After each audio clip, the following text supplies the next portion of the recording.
Sa patuloy na pagpapaigting ng kampanya ng pulisya laban sa terorismo, isang membro ng Communist Terrorist Group ang kusang nagbalik loob sa pamahalaan sa bayan ng Kataingan, Masbate. Yan ang tinutukan ni Police Corporal Doxy Charis Casasos.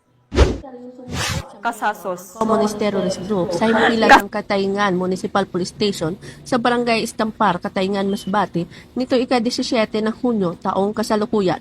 Ang sumukong sospek ay kinilala isang 32 anyos na lalaki, may asawa, isang magsasaka at residente ng Barangay Gindawahan, POV Corpus, Masbate.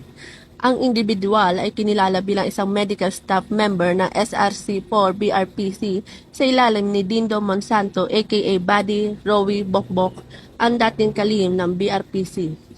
Kasama ng sumuko ay isang unit ng caliber 38 revolver na may defense serial number at 3 live rounds ammunition. Sa kasalukuyang, ang sospek ay nasa kustodiya na ng Kataingan Municipal Police Station para sa tamang dokumentasyon at disposisyon. Patuloy na nanawagan ng PNP Bicol sa mga kababayan nating nalihis ng landas dahil sa maling ideolohiya na magbalik loob sa gobyerno, mamuhay ng mapayapa at maayos kasama ang kanilang mga pamilya. Mula dito, si Cindy Alvar, ako po ang inyong PNN correspondent, Police Corporal Doxy Charis Casasos, alagad ng batas, nagataguyod ng balita pulis.